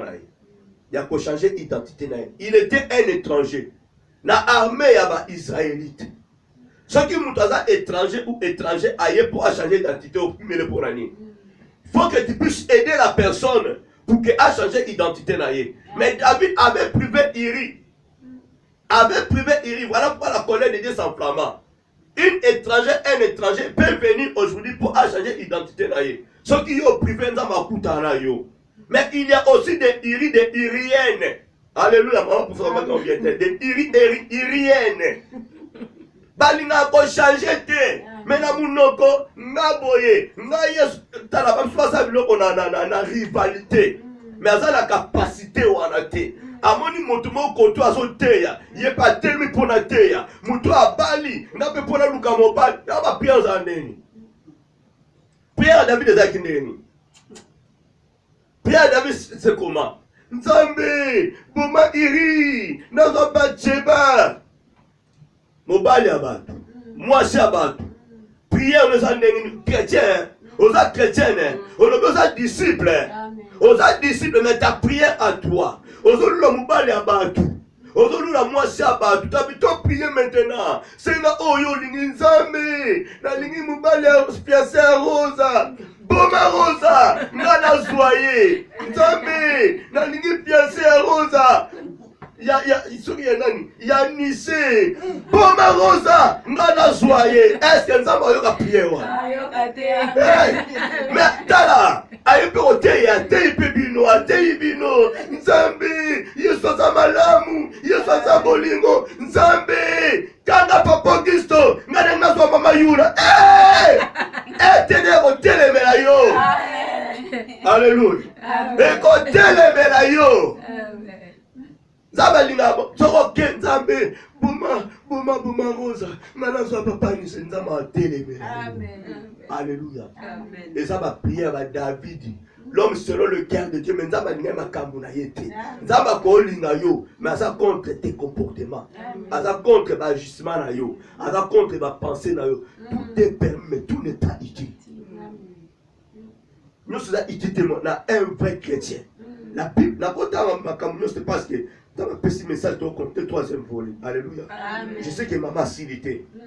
Maman cité ça, c'est un mot très très important. Dans le Bible, tout simplement, Lucas indépendance. Alléluia. Pour que tu sois totalement libre. Lucas ma indépendance dans le Kourangaï. Lucas indépendance. Osa nous appeler de Dieu. Mais peut-être Osa choisit parmi les 5000 ministères. Osa nous choisit pour la sortir bas tout. Mais nous allons côté Moussoussou. Nous allons appeler. Mais côté où les athées. On dit qu'il y a Facebook. Il y a d'autres vidéos dans la Monyango. Quand nous avons tes appareils. Alléluia. Tu peux être un homme de Dieu. Une femme de Dieu qui prêche. Mais tu vas te belé. Mais son cas dans le zapper, supprimer. Et belle bâti dans ma vidéo, sur la télé carbone. Na supprime quand. Na supprime quand. Na supprime quand. Na tala ka onza bâti dans ma tala. Eux ko édifier nga na ko voir quelque chose de kotikat na nga. Et c'est là on se talo moulaï. Oza ko tala i ateyaka ateyi bien a communiquer nini. Amen na yo so oya zali. Oya za kate za ko bimisa ngo za ko zo bien mais l'homme paralytique, Pierre dit que non, c'est que je te les donne à Télémaki au nom de Jésus-Christ. Il y a mon coup à Télémaki. Vous avez physiquement ça, spirituellement ça. Ma bouka. Il y a malade à bouka, bouka, il bat le long, on ne pas na banda et zoyer. Azali à bouka, bouka, mon limo. Mais au bandi n'a pas bien aimé. Pendant tant de minutes, au sol, à comment on était, il y a tant, à comment on était, et son côtoie, et son émissaire, Batiko Zolemba. Ozolemba, ozolemba, ozolemba, ozolemba, asidi silviri kosanini, olimwe, alléluia. Amen. Amen. Amen. Amen. Amen. Je vous salue. Amen. Voilà, Jésus mettez la sur la bouche. Mettez la maman bien aimé. Et la Bible on va zapper. Il y a qu'on zapper.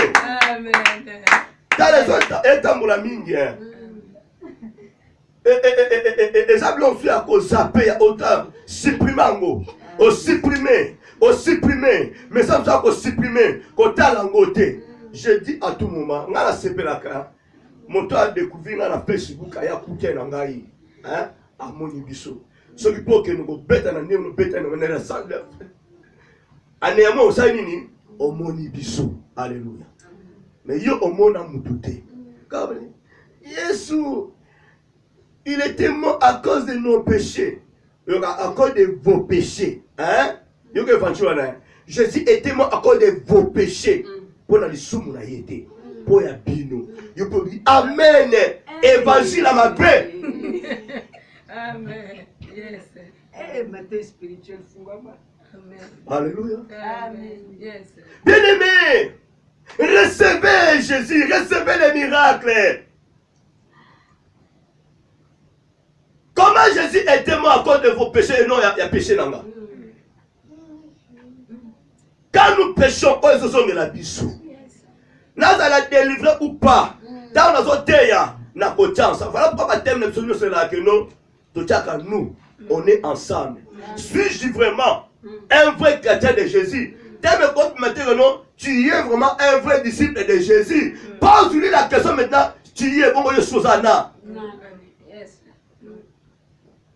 Alléluia. Sosola. Amen. Papa Kobongi, c'était pour le bilelo. Alléluia. Attends, Bongi, si. Sainte-toi, ça, nini. Ah, Kangayo. Côté mon gros bouc à la caca. Maman, papa, Keba. Amen. Amen. Amen. Amen. Amen. Amen. Amen. Amen.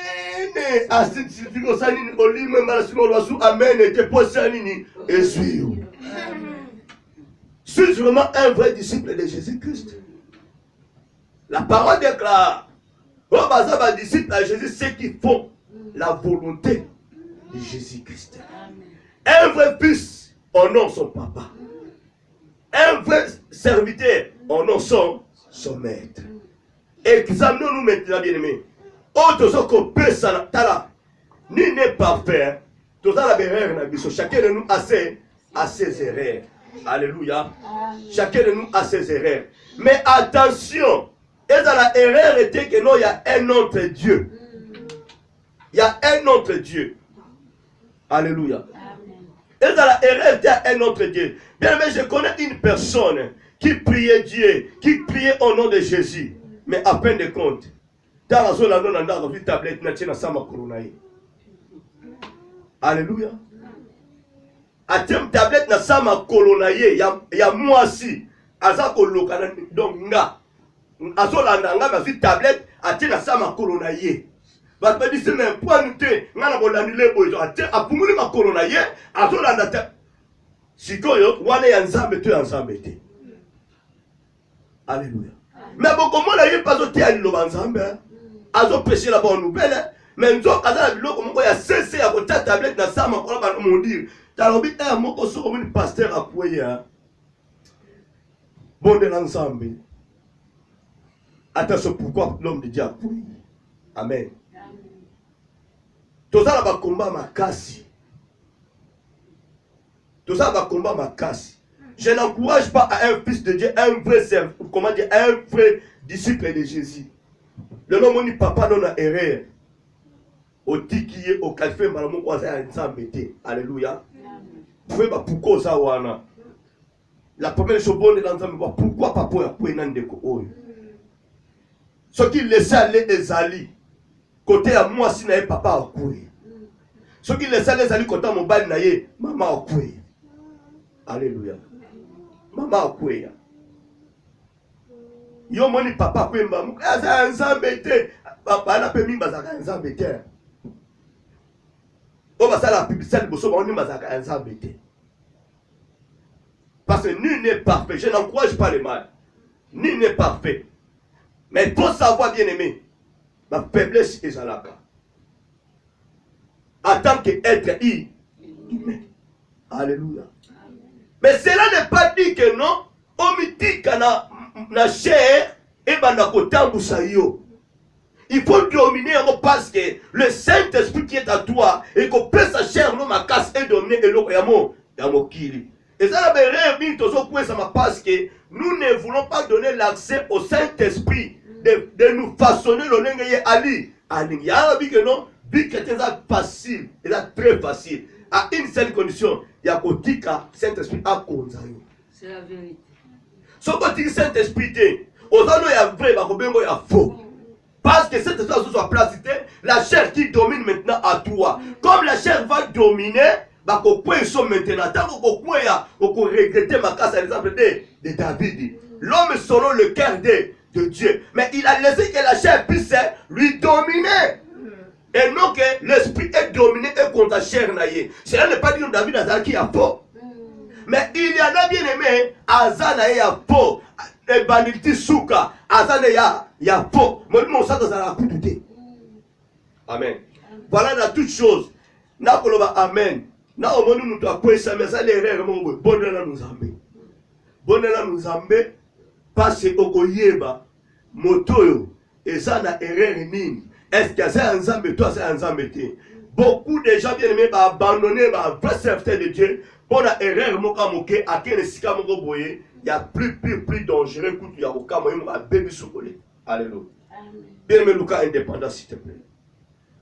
Lucas indépendance. Yona le Lucas indépendance te.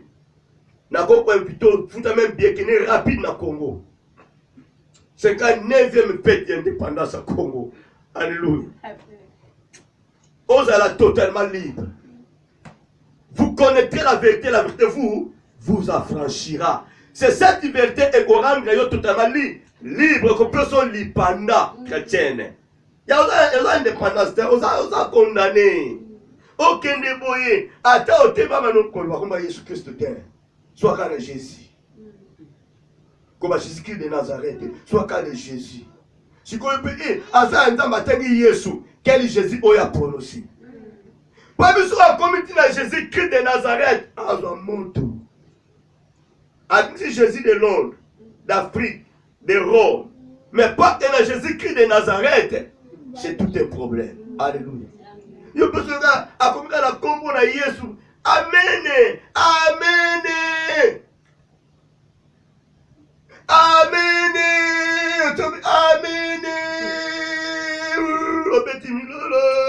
Alléluia. Quand on a matinu la vraie parole, lolo ngo kendeti na sugate. Mais ceux qui ont ma bé na suga kwa nini? Kwa kula. Alléluia.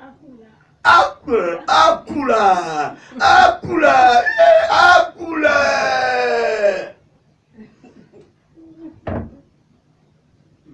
Changement total. Que Dieu vous bénisse. Amen. Alléluia. Indépendance totale.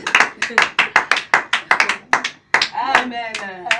Amen. Akula. amusinga na yebanga mama moko soka mosala na mazo te parce que te ya bango akula te ya bango ba te aka bango ye ba te ya kaete soka o ya salaka mukolo yebana pasalo bia o bakula o batu bakanga pasteur akula o ye ba via mutu amen Azamba zolokumu ya bia zambia sankolo tozokanga misu tolo bana nzambe lelo bamoko tango ozonga na ndako bondela kolandela mateya oyo tobike tolobi ebele nzambe angolu asali biso nkolu toyoki tokende kobondela kolandela maloba oyo toyoki na kombo na Yesu tobondela nzambe papa topesi yo merci kolo komona bolamu na yo kati na biso olobeli biso nzambe ya motuya ke soki toza badisiple ya solo nzambe oyo esengeli na biso to changer lolenge na biso ya kotambola ya komona makambo nzambe na badomaine nyonso ya bavi na biso papa nyonso eza nango permis mais eza utilité mpo na biso tosalela yango mpe tomitika na yango nzambe tokoki kozala bisika nyonso tokoki kozala na bamboka bipai nyonso opportunité epesameli biso me nzambe tosala lokola bato nyonso baza kosala te nzambe parce que ntango toza kolinga kopie nkolo tozolongwa na originalité na biso nzambe mpe tozokende kokoma nzambe oyo ezali bafotokopie osilota yokela biso nzambe na photocopie te papa merci papa tokomi kokopie mokili seigneur sunga biso nini ekosala ke tokanye mokili oyo toperde baame na biso sunga biso seigneur tozala fidèle na yo nzambe tosalaka toujours esengo na yo tozala badisiple baza accompli papa tozala baoyo tokopartage nzambe liloba na yo nkolo mpona baoyo bayebi yo te baherite royaume na yo seigneur papa toluka yo na baintere te tolando na baintere te papa me tolando na solo mosantu na lola tika liloba oyo epambola moko na moko ayoki yango eza bandeko balandi biso na nzela balandi biso na bandako balandi biso na radio RTDA balandi biso na YouTube nzambe pambola moko na moko mpo tozali nzambe na kombo na Yesu nde tolobi amen nzambe azwa lokumu bandeko bolandi biso na YouTube nzambe apambola bino mingi apambola bino